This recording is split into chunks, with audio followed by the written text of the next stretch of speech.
Welcome to Silent Queen's Reckoning. I'm so glad you could join us today. Now let's dive right into the story. Chapter 1. On the 20th strike, Amelia Whittaker stopped begging and started counting what her husband would lose. The cane came down across her shoulder with a crack that sliced through the marble living room. Her knees hit the floor. One hand clutched the edge of the broken coffee table, the other pressed against the torn sleeve of her pale silk robe. Grant Mercer stood over her, breathing hard, his black tie loosened, his expensive shirt carrying the perfume of another woman. Serena Cross. Amelia knew the scent now. White, jasmine, amber. Something sweet enough to rot. Grant lifted the cane again. It was old hickory with a silver handle, a Mercer family heirloom from a time when his ancestors still had money and manners. He had once shown it to Amelia with pride, saying it symbolized discipline, legacy, control. Tonight, he had used it to punish his wife for asking why his mistress was wearing Amelia's necklace in a company photo. "Do you understand now?" Grant snarled. His dark hair had fallen over his forehead. His handsome face, the one investors trusted and magazines loved, was twisted into something small and cruel. Amelia looked up at him through a blur of pain.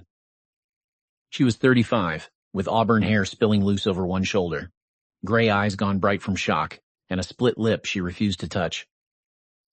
She had been beautiful in a quiet way that Grant used to call elegant. Lately, he called it boring. "You hit me for her," Amelia whispered. Grant's mouth tightened. "For once in your life, stop acting like a victim." The sentence was worse than the cane. He tossed the hickory stick onto the rug as if he were done with a difficult chore. The silver handle struck the floor beside her hand. "You embarrassed me," he said. "You questioned me in front of Serena. You made me look controlled." Amelia tried to breathe evenly. Her ribs burned. Grant adjusted his cuffs, almost calm now. That frightened her more than his rage. Serena understands what this company needs. She understands ambition. She does not sit at home in old sweaters pretending moral superiority is a career. Amelia stared at him. 7 years earlier, Grant had eaten instant noodles with her in a rented studio above a laundry shop. He had cried when his first prototype failed. He had held her hands and promised he would never forget who believed in him, before the world did. Amelia had believed him. She had sold jewelry. She had emptied savings. She had walked away from the Whittaker family board when her father warned her Grant wanted access, not love. She had hidden her last name from investors because Grant said he wanted to build Helix One on merit. Now Helix One was worth billions. And Grant Mercer believed the wife who helped build it was disposable. He crouched near her, voice low. "Listen carefully. Tomorrow is the anniversary gala. The board will be there. The banks will be there. The press will be there. You will stay home. If you show up and start some jealous scene, I will make sure every person in that room knows Richard Whittaker disowned you." Amelia's fingers curled around the rug. "He did not disown me." Grant smiled. "Then why has no one seen him with you in 7 years? Pain moved through her body, sharp and hot. Her father had not disowned her. She had left. There was a difference. Grant leaned closer. "Without me, you are nothing but a woman who chose wrong and has nowhere to go." For a moment the room was completely still. Rain tapped against the windows of the penthouse. The city glowed beyond the glass. Somewhere in the hallway the elevator chimed faintly for another floor. Amelia looked at the cane. A drop of her blood had dried on the silver handle. Grant stood, picked up his phone, and walked toward the door. "Clean yourself up," he said, "and think about whether you want to keep this marriage." The door slammed behind him. Amelia lay on the floor for almost a minute. Then she laughed once. It came out broken. Barely a sound. Keep the marriage. He had struck her 20 times for his mistress, threatened her in her own home, and thought the choice still belonged to him. Slowly, painfully, Amelia reached for the cane. She did not throw it away. She wrapped it in the torn sleeve of her robe and dragged herself toward the sofa, leaving small red marks across the pale rug. Her phone was under a cushion. She found it with shaking fingers, There were missed messages from Grant. One from 10 minutes earlier. Do not make me regret being patient with you. Amelia stared at it. Then she opened another contact. She had not called the number in 7 years. Her thumb hovered. When the call connected, no greeting came first. Only the sound of a glass being set down too hard. Amelia? A man said. Her father's voice. Old. Controlled. Suddenly afraid. Amelia closed her eyes. Dad, she said, her voice flat from pain. I need a doctor, a lawyer, and every voting proxy you still hold in Helix 1. A silence. Then Richard Whittaker spoke again, and the softness was gone. Who hurt you? Amelia looked at the hickory cane beside her. My husband. Chapter 2. The medical team arrived in 12 minutes. Grant had believed Amelia was alone because he had trained himself to believe it. He thought the lack of family photos meant abandonment. He thought her silence about Whittaker Capital meant shame. He thought the modest clothes, the old recipes, the way she checked on office assistants and remembered birthdays all proved she had no power left. He was wrong on every count. The private elevator opened, and 3 paramedics entered with 2 security officers and a tall woman in a charcoal suit. The woman's name was Marin Vale, general counsel for Whittaker Capital. Her silver blonde hair was pulled into a severe knot, and her expression did not change when she saw Amelia on the floor. Only her eyes did. They hardened. Mrs. Mercer, Marin said. Not for much longer, Amelia whispered. Marin knelt beside her. Your father is downstairs. The cardiologist insisted he not come up until you are stabilized. Amelia tried to sit, then gasped. One paramedic gently held her shoulder. Please do not move. Marin's gaze went to the cane wrapped in torn silk. Is that the weapon? Yes. Did he know there were cameras in this room? Amelia shut her eyes.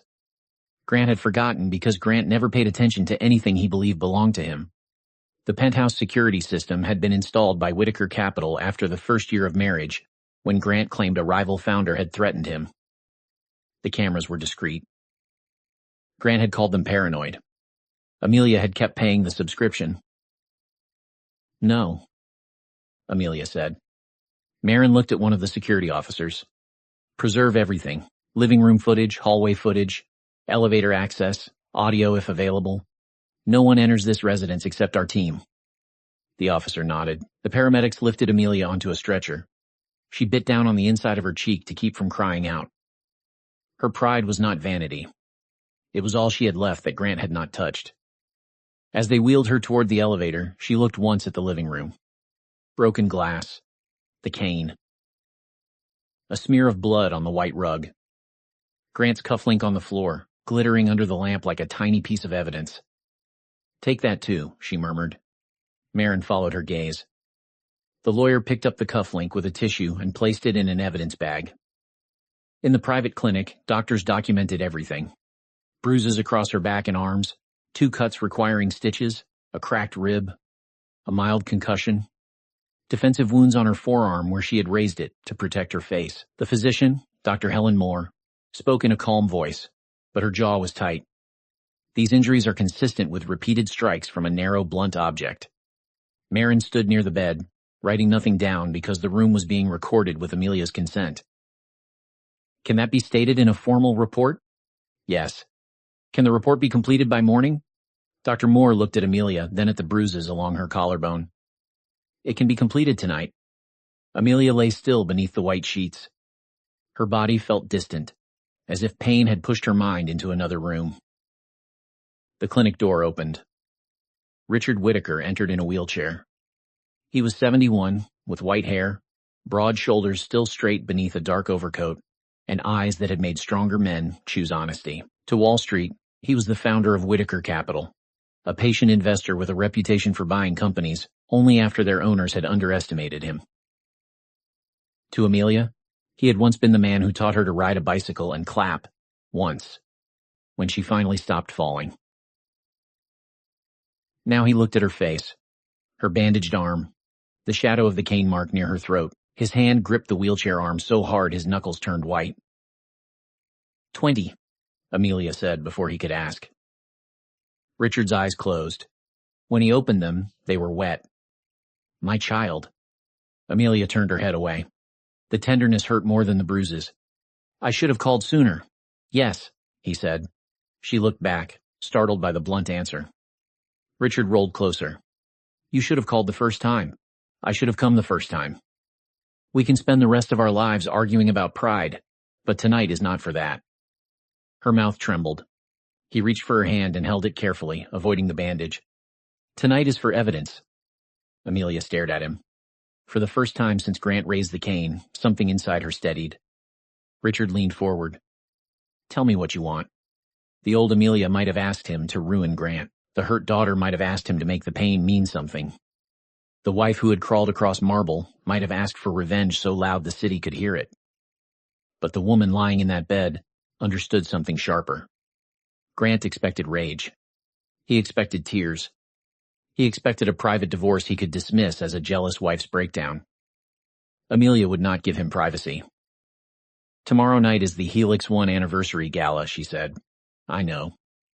Grant told me to stay home because Serena will sit beside him. Richard's face darkened. Amelia's fingers tightened around his. Let him go on stage. Let her sit in my seat. Let the board, the banks, and the press watch him smile. Marin looked up. Amelia's voice grew steadier. Then give me the room. Chapter 3, Serena Cross, woke in Grant's spare apartment, believing she had won. The apartment was on the 42nd floor of a glass building near Bryant Park, leased under a Helix 1 subsidiary, and furnished with corporate funds she had categorized as executive hospitality expenses. Serena liked that phrase, executive hospitality. It sounded so much cleaner than Mistress. She stood before the mirror in a champagne-colored robe, brushing her honey blonde hair over one shoulder. She was 31, with blue eyes, a precise little nose, and a smile that could move from wounded to seductive in less than a second. Grant said she was brilliant. Some of that was true. Serena had risen from financial analyst to CFO because she understood numbers and men. Numbers revealed weakness. Men revealed weakness faster if she let them believe desire was respect. Grant's weakness was pride. He wanted to be admired more than he wanted to be safe. That made him easy. Her phone buzzed. A message from Grant. She will not come tomorrow. Your seat is confirmed. Serena smiled.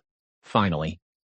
For 3 years, she had watched Amelia Mercer appear in company photos like a ghost in beige. Quiet wife, soft smile, no influence, no edge. A woman men forgot before the camera flash faded.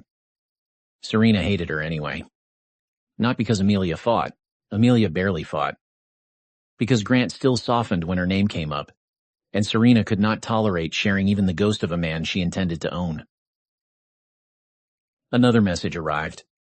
Do not wear the emerald necklace. Too obvious. Serena looked at the jewelry case on the dresser. Inside lay emeralds set in white gold. Amelia's necklace. Grant had given it to Serena 6 months earlier, after claiming it had been stored away and forgotten. Serena knew enough not to ask who had forgotten it. She wore it often in private. Once, she wore it in a cropped company photo on purpose, just enough of the stones visible to make Amelia notice. That was when Amelia asked questions. That was when Grant lost control. Serena touched the necklace and smiled. Too obvious, he said. Men like Grant never understood the point of humiliation. It had to be visible enough to hurt and deniable enough to survive. She selected diamond earrings instead. Then she opened her laptop. Helix 1 financial dashboard. Liquidity pressure rising. Debt covenant review pending. Sterling Bridge facility renewal due in 48 hours. Serena's smile faded. That renewal mattered. When Helix 1 nearly collapsed 6 years earlier, a private financing vehicle had saved it. Grant insisted the investor was a silent fund with no interest in management. Serena had traced layers of entities for months and found only one name buried in the old documents. Whitaker. At first, she assumed it was coincidence. Then she found Amelia's maiden name. Whitaker. Grant laughed when Serena brought it up.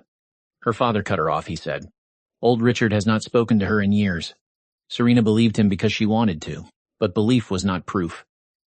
She had pushed Grant for months to remove Amelia from company events, divorce her quietly, and restructure his shares before the bridge renewal.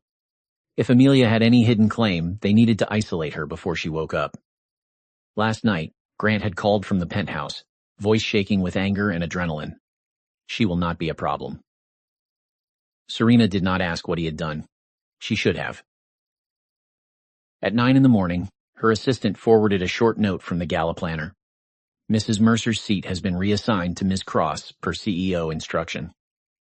Serena read it 3 times. Then she sent back one line, print the cards. Chapter 4 Grant walked into Helix 1 headquarters at 10 o'clock as if nothing had happened. That was his second mistake. The first had been hitting Amelia. The second was believing the world would remain the same because he needed it to. He crossed the lobby in a tailored gray suit, waving to employees, smiling at investors on the visitor list, pretending not to notice that people lowered their voices after he passed. The lobby screen displayed the Gala announcement. 7 years of Helix 1 innovation. His face appeared beside the company logo.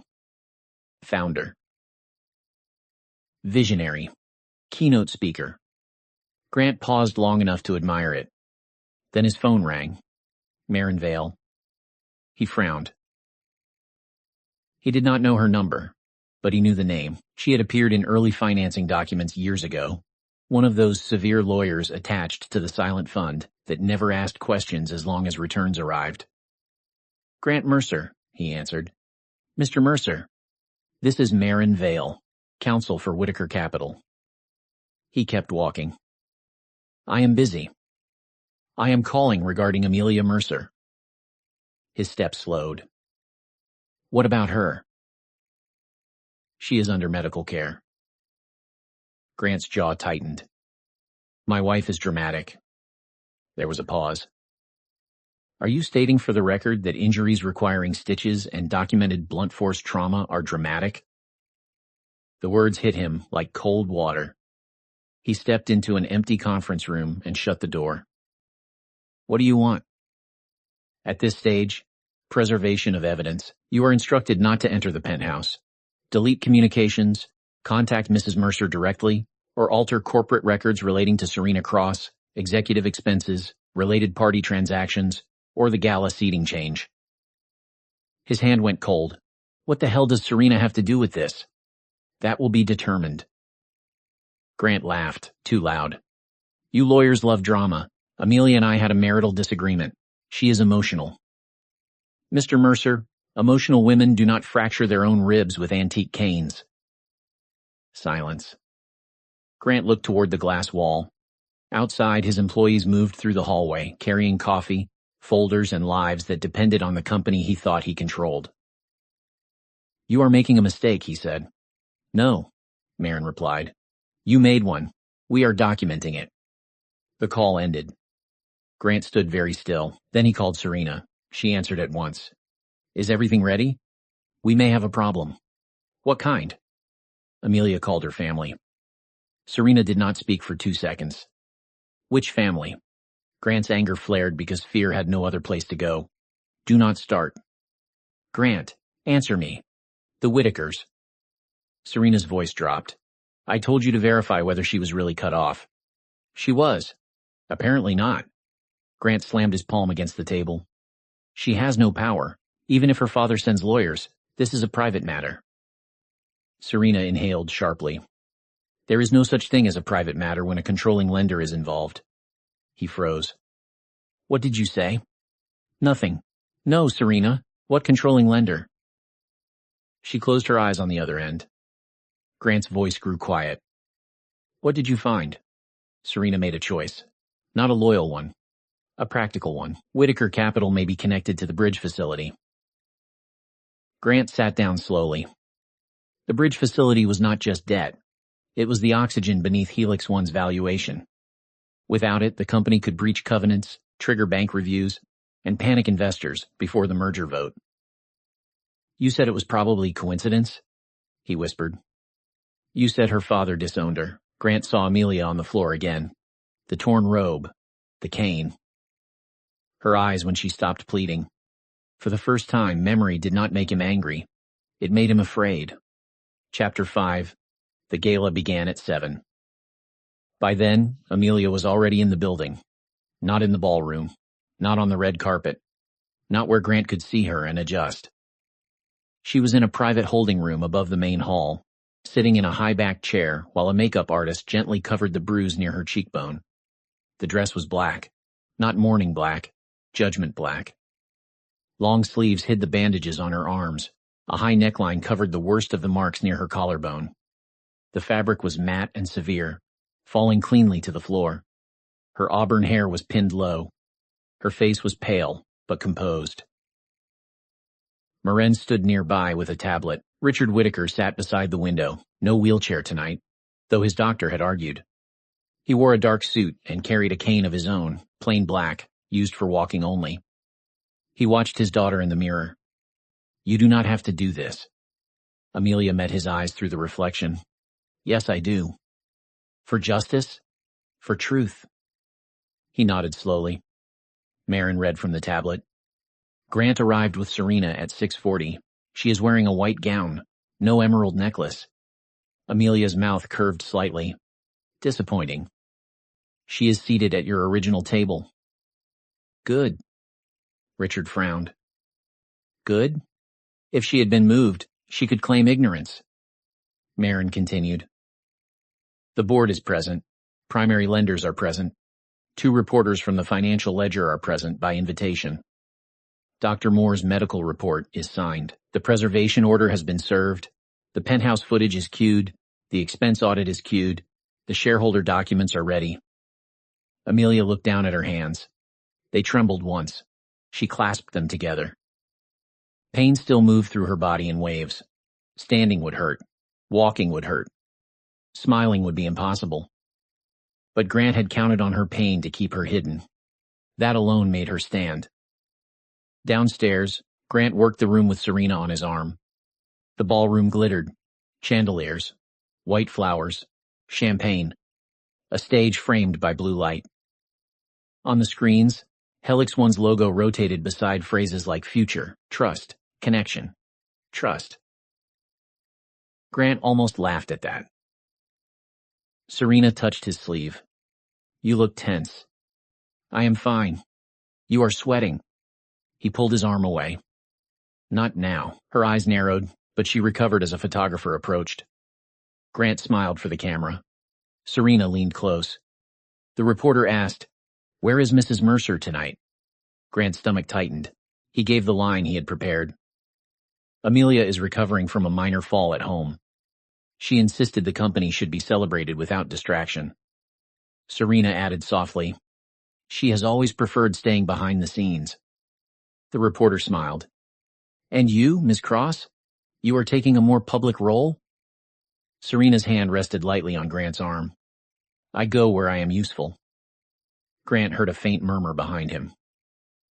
Arthur Bell, chairman of the board, approached with 2 lenders. He was an older man with a careful face and a low tolerance for scandal. "Grant," Arthur said. "A word before the keynote?" "Of course." Arthur glanced at Serena. Privately, Serena's smile stiffened. Grant stepped aside with Arthur. The older man lowered his voice. "We received a preservation notice from Whittaker Counsel." Grant forced a laugh. "A domestic misunderstanding." Arthur's eyes chilled. "It mentions blunt force trauma." Grant's mouth dried. "It is being exaggerated." "Then you should welcome a review." Grant stared at him. Before he could answer, the lights dimmed. The gala director stepped onto the stage. "Ladies and gentlemen, please take your seats. Tonight, we celebrate 7 years of Helix One and the leadership that brought us here." Applause spread across the room. Grant straightened his jacket. This was still his stage. He would speak. He would control the narrative. He would announce the expansion, secure lender confidence, and deal with Amelia quietly afterward. Then the director continued, "Before our keynote, we have a special address from a founding stakeholder whose early support made Helix One possible." Grant stopped breathing. Serena turned toward him. "What is this?" The ballroom doors opened. Amelia entered. Chapter 6. No one clapped at first. The silence was too shocked for politeness. Amelia walked into the ballroom slowly, flanked by Marin Vale on one side and Richard Whittaker on the other. She moved carefully because every step pulled at bruised muscle. But pain did something strange to her posture. It made her deliberate. The room saw a woman in black, pale but unbowed, with a face calm enough to frighten people who knew what calm cost. Grant stood near the stage, frozen. Serena's fingers dug into the edge of her chair. Amelia did not look at either of them. She walked to the front table, where a place card sat beside Grant's seat. Serena Cross. Amelia picked it up. The tiny sound of cardstock lifting from linen seemed to reach every corner of the ballroom. Then she looked at Serena. "You are in my seat." Serena recovered with a little laugh. The seating team must have made a mistake. "No," Amelia said. "Grant made it." Several heads turned toward him. Grant stepped forward. "Amelia, this is not the time." She looked at him then. Only once. The look stopped him. It was not the look of a wife asking why. It was the look of a creditor reviewing a bad loan. Amelia turned to the room. "I apologize for interrupting the program. I was told tonight was not my place." A murmur passed through the guests. Serena stood. "This is a private marital issue." Amelia's mouth tightened. "That is what people say when the evidence is ugly." Marin walked to the audio-visual table and handed a drive to the technician. The man looked toward Arthur Bell. Arthur nodded. Grant moved fast. "Do not play anything." Arthur stepped between him and the table. "Sit down, Grant. I am CEO. And I am chairman." Grant's face flushed. The screen behind the stage went black. Then the penthouse footage appeared. No music. No dramatic editing. Just the cold eye of a security camera. Grant entered the living room in the same suit he wore now. Amelia stood near the sofa in a pale robe. His mouth moved. The audio filled the ballroom. "You embarrassed me in front of Serena." The first strike landed. A collective gasp broke across the room. Serena sat down hard. Grant's face turned gray. On screen, Amelia staggered. Grant raised the cane again. The footage did not play all 20 strikes. Amelia had chosen that. The medical report would carry the number. The room only needed enough to understand. The screen froze on Grant holding the cane, his face twisted in rage. Then a new slide appeared. Medical report. 20 impact injuries. Defensive wounds. Cracked rib, lacerations. Blunt force trauma consistent with hickory cane, recovered at scene. Amelia stood very still. Not because she felt no shame. Because shame belonged to the man on the screen. Grant looked around wildly. "This is edited." Marin lifted a folder. "The original has been preserved and provided to counsel." Grant pointed at Amelia. "She provoked me." The words left his mouth before he understood what they sounded like. Arthur Bell stared at him with open disgust. A lender at the front table closed his notebook. Serena whispered, "Grant, stop." Amelia heard her. She turned. "Now you want him to stop?" Serena's lips parted. Amelia stepped closer to the table. "You wore my necklace in a company photograph. You took my seat tonight. You let him tell people I was too unstable to appear in public. You do not get to look surprised when public arrives." Serena's face went red beneath her makeup. "I did not make him hit you." "No," Amelia said. "You only helped him believe I had no one left to call." Chapter 7, the first reaction was horror. The second was calculation. That was how boardrooms worked, even when disguised as galas. Grant knew it. Amelia knew it better. She had watched these people for years from the edges of rooms. She knew who cared about morality, who cared about liability, and who cared only when the two overlapped. So she gave them both. Marin changed the slide. Expense audit. A list appeared. Corporate apartment leased for Serena Cross. Jewelry purchases billed as executive retention. Luxury travel booked under investor relations. Unapproved bonuses authorized by Grant Mercer. Transfers approved by Serena Cross to shell vendors. The ballroom shifted again. Serena stood so quickly her chair scraped the floor. "That is confidential financial material." Marin's voice cut across the room. It is board material. You are not the board. Serena looked at Grant. He did not look back. That was when her confidence cracked. Amelia watched it happen and felt no pleasure, only clarity. Serena had believed she was chosen because she was special. In truth, she was useful to a man who used everyone until the bill arrived. Arthur Bell faced Serena. Did you approve these transfers? Serena lifted her chin. Every transfer was within CFO discretion. Not if tied to personal benefit, Marin said. Serena laughed sharply. This is a smear campaign by a bitter wife. Amelia nodded once. That would be convenient. Another slide appeared. Photographs. Serena entering the corporate apartment with Grant. Serena wearing Amelia's emerald necklace. Serena at a Hamptons property purchased through a vendor account. Serena holding a little boy on a lawn beside Grant. Grant closed his eyes. The room saw the child. A new murmur moved through the crowd, sharper now. Amelia's voice stayed even. For 3 years, Grant Mercer and Serena Cross conducted an affair while Ms. Cross served as chief financial officer of Helix One. During that time, company funds were used for personal housing, travel, jewelry, and property improvements. Those records have been turned over to auditors. Serena's eyes flashed. You dragged a child into this? No, Amelia said. You hid expenses behind one. Grant stepped toward Amelia. Enough. Richard Whittaker moved for the first time. He did not raise his voice. He did not need to. Take one more step toward my daughter, and the assault footage becomes the least of your problems tonight. Grant stared at him. Richard Whittaker. The man Grant had convinced himself was irrelevant. Old. Estranged, too proud to help the daughter who had left him. But Richard stood beside Amelia now, and the room recognized him before Grant fully did. The lenders straightened. Arthur Bell's face changed.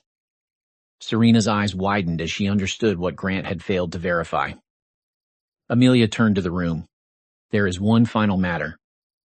Grant's voice came out hoarse. Amelia. She did not look at him.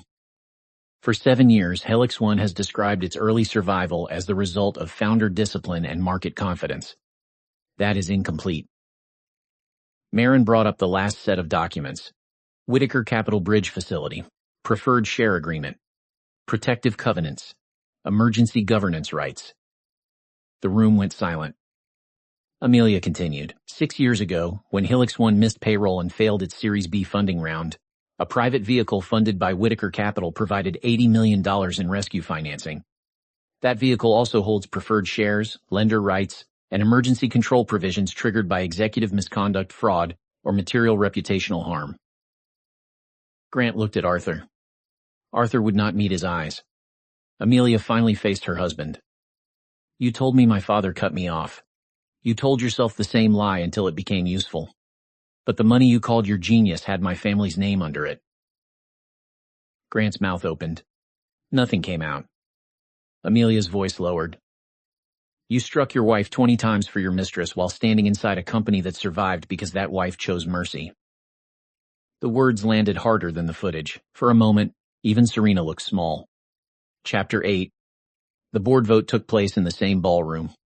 That was not standard procedure. Marin made it standard with 3 folders, 2 emergency clauses, and Arthur Bell's visible disgust. Guests were moved to the far side of the hall. Reporters were told the program would resume after a governance announcement. Security stood near the exits. The Gala flowers remained on the tables, absurdly delicate beside the collapse of a billionaire founder. Grant sat at the front, with his hands clasped so tightly his knuckles whitened. Serena sat 3 chairs away, guarded now by 2 people from compliance. Amelia remained standing. She did not want to sit.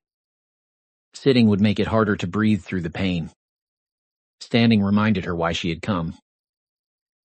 Arthur read the resolution. Pending independent investigation into domestic violence, executive misconduct, misuse of corporate assets, and potential fraud, Grant Mercer is suspended as Chief Executive Officer of Helix One, effective immediately.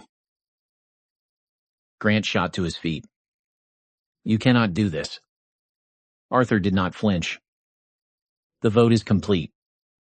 I founded this company. Amelia's eyes met his. You founded a company, then you mistook it for a shield. Grant turned to the board members. All of you know what I built. You know what I am worth. A woman from the lender group spoke without emotion. We know what the covenants say. Marin stepped forward. Additionally, Whitaker Capital is issuing notice of default review on the bridge facility. All discretionary executive spending is frozen. All CFO-level transfer authority is suspended. All related party transactions involving Serena Cross are subject to forensic audit. Serena's face drained. She stood. You have no right to freeze my access. Marin looked at her. Your access was attached to Helix 1, not to you. Serena turned to Grant. Say something. Grant laughed once, bitter and cracked. What do you want me to say? That you told me to move faster? That you told me Amelia was weak? That you told me to get her out before Whitaker renewed the facility? Serena's expression changed. The room heard it. Moran looked almost satisfied. Thank you, Mr. Mercer. That admission has been noted. Grant realized, too late. He had spent years accusing Amelia of being emotional. Yet in the most important room of his life, he was the one who could not control his mouth. Serena backed away from him. You are blaming me? You pushed me. You hit her. For you. The sentence hung between them, obscene and useless. Amelia felt a strange emptiness open in her chest. There it was. The grand love story of Grant and Serena. Not passion, not destiny, just two selfish people throwing guilt back and forth once consequences arrived. The ballroom doors opened. Two police officers entered with a detective. Not a dramatic raid, no shouting, no weapons drawn, just law walking in at the exact pace of people who already had the paperwork. Detective Laura Kane approached Amelia first. Mrs. Mercer, are you prepared to make a statement? Grant's face twisted. Amelia, think carefully. She looked at him. All the old years passed through her then. Grant crying over failed prototypes. Grant asleep at a desk while she covered him with a blanket. Grant promising her the world. Grant apologizing after the first shove. Grant blaming stress. Grant blaming investors. Grant blaming her. Then the cane. 20 strikes. She turned to the detective. Yes, Amelia said. I am. Grant stepped toward her, but security caught him before he crossed the space. Amelia, he said, and for the first time his voice broke. Please. I lost control. She walked closer, stopping just beyond his reach. No, Grant. You lost ownership of the story. He stared at her. She touched the bandage hidden beneath her sleeve. You only lost control when the room saw what you did. Detective Kane nodded to the officers. Grant was escorted out through the same ballroom where investors had once applauded him. No one clapped now. No one defended him. As he passed Serena, he looked at her. She looked away. Chapter 9. Serena Cross tried to survive by changing sides. By morning, she had hired a crisis lawyer, issued a statement calling herself a woman manipulated by a violent man, and offered cooperation with the board review. By noon, Moraine sent her lawyer 3 files. The first was the corporate apartment lease. The second was the shell vendor transfer chain. The third was a DNA report. Amelia had not ordered the DNA test. Grant had, secretly. 2 months earlier, after Serena pressured him to put the Hamptons' property into a trust for the child. He never told Serena the result. The boy was not Grant's. Grant had seen the report and hidden it because the truth humiliated him. He had continued protecting Serena publicly because admitting she had lied would mean admitting Amelia had been right. That was the kind of man he was. He would rather beat his wife than confess his mistress had fooled him. When Serena learned the report existed, she drove to the Whitaker clinic. Security stopped her in the lobby. Amelia was upstairs, reviewing a statement with Marin when the call came. Miss Cross is downstairs, the guard said. Marin looked at Amelia. Do you want her removed? Amelia considered it. No, put her in conference room 2. Serena was already pacing when Amelia entered. She looked different without the gala lighting. Her hair was still perfect, but her face was drawn. No diamonds. No corporate badge. No borrowed authority. You ruined my life, Serena said. Amelia closed the door behind her. No, I interrupted the version you were stealing. Serena's eyes flashed.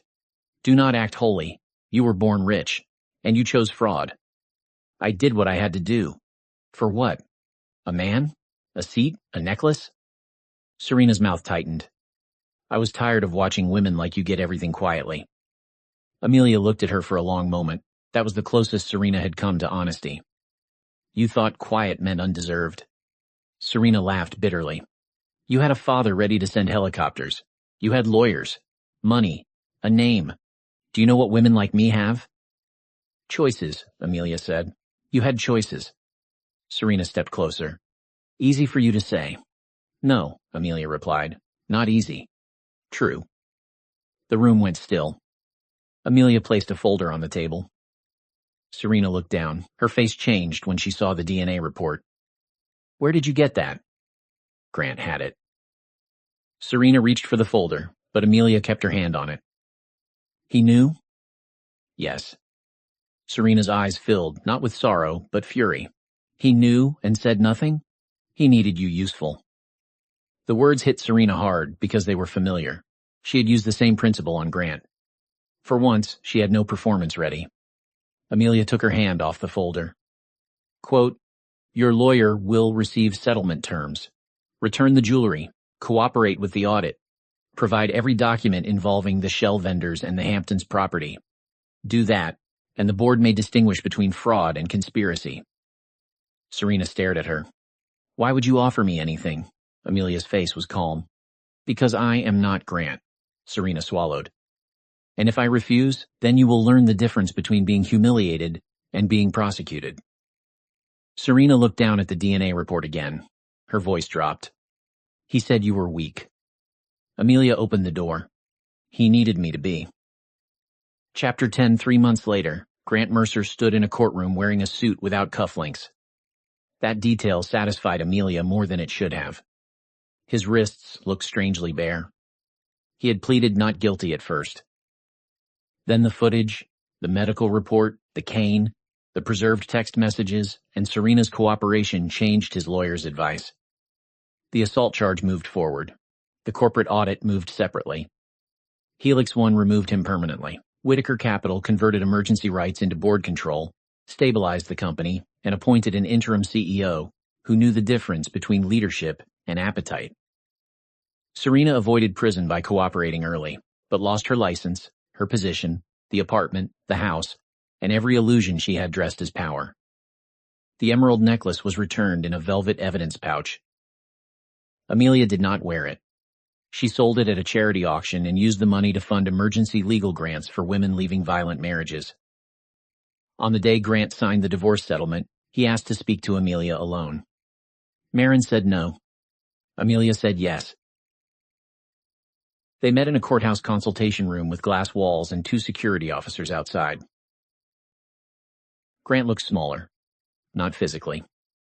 Something in his presence had collapsed. The cameras were gone. The board was gone. Serena was gone. Without an audience, he seemed unsure where to place his face. Amelia, he said. She sat across from him in a navy suit, her hair swept back, her hands folded on the table. The cane marks had faded, but not vanished. One faint line still crossed her forearm like a pale thread. Grant looked at it, then away. I am sorry, she waited. He swallowed. I know that is not enough. No. I was angry. I was scared. Serena got in my head.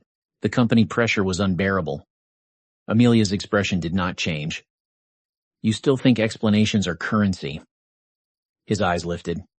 They are not? He asked, almost bitter. No. They are receipts. They show what you spent your character on. He flinched. For a moment, anger sparked. Then he forced it down.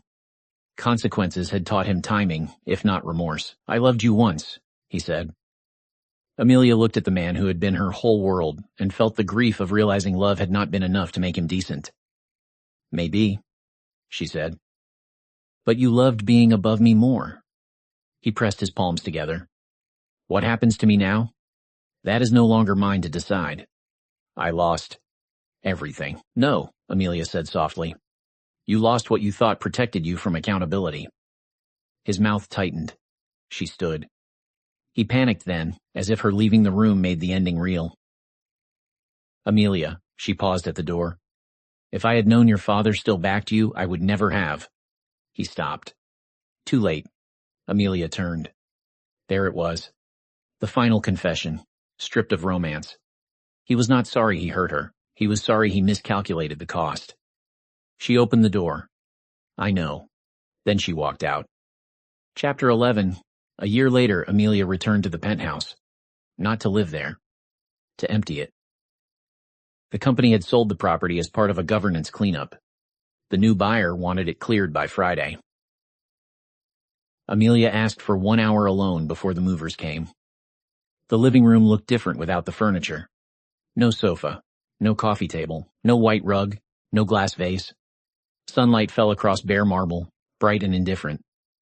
For a while, Amelia stood in the doorway. She could still see herself on the floor. She could still hear the cane. But memory no longer owned the room. Near the window, a small evidence box sat on a folding table. Marin had brought it from storage at Amelia's request. Inside was the hickory cane. The silver handle had been cleaned for court, but Amelia knew where the blood had been. She touched the lid of the box, not the cane itself. Richard entered quietly behind her. He was moving better now, leaning on his black walking stick. Are you sure you want that? Amelia shook her head. No. What should we do with it? She looked out at the skyline. Keep it in the Foundation archive. Richard studied her. The Foundation had opened 6 months earlier. The Whitaker Safe Exit Fund provided medical documentation support, emergency housing, private security, divorce counsel, and financial planning for women whose partners used violence, money, or shame to trap them. Amelia had insisted on one line in the mission statement. Silence is not consent. Sometimes it is evidence being gathered. Richard had cried when he read it, though he denied that afterward. Now Amelia closed the evidence box.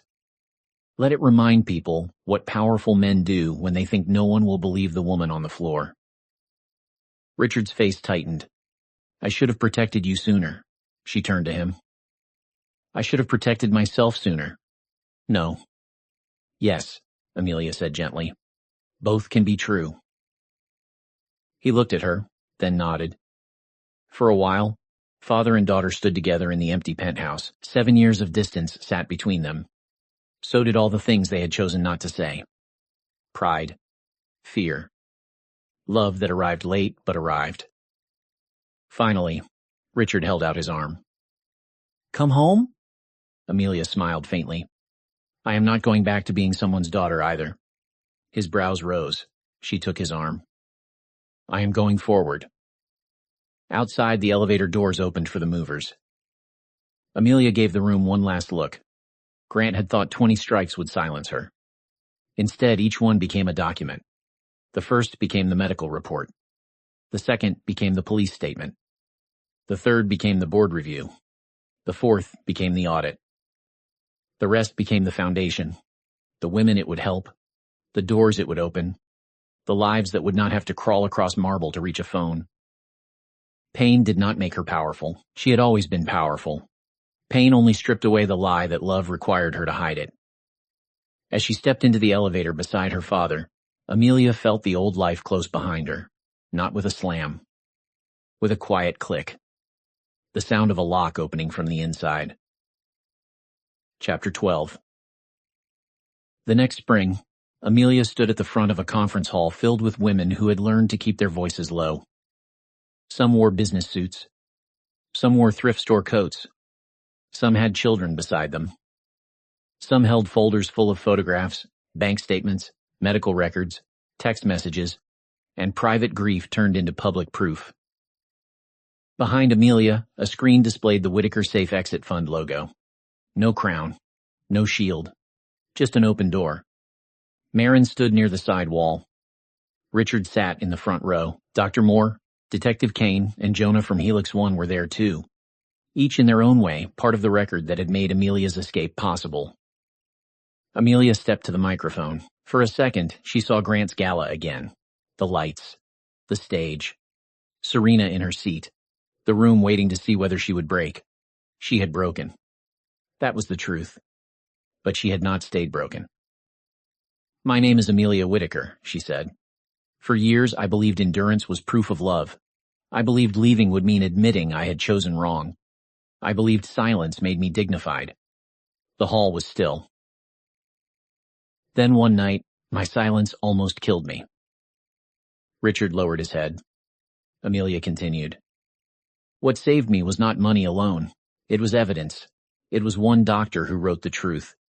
One lawyer who preserved the footage. One detective who listened. One family member who answered the phone. One moment when I finally understood that shame belongs to the person who harms, not the person who survives." A woman in the second row wiped her eyes. Amelia's voice steadied. "The world often asks why women stay. That is the wrong first question. The better question is who benefits from making it hard to leave." The room changed. Not loud, not dramatic. Awake. Amelia looked across the faces before her. "We cannot rewrite the night that brought us here. But we can decide what happens after. We can turn injury into evidence, evidence into action, and action into doors other women can walk through sooner." She paused. Then she smiled. Small, real, free. No one gets to call your survival an overreaction. No one gets to make your pain a private inconvenience. And no one, no matter how powerful he thinks he is, gets to own the story of what he did to you. The applause began slowly. Then it rose. Not like a gala. Not like investors applauding profit. This was different. This was recognition. Amelia stepped back from the microphone and looked at her father. Richard was clapping with one hand pressed against his chest, as if holding himself together. Marin leaned toward him and said something Amelia could not hear. He laughed through tears. For the first time in years, Amelia did not feel like the woman Grant had left on the floor.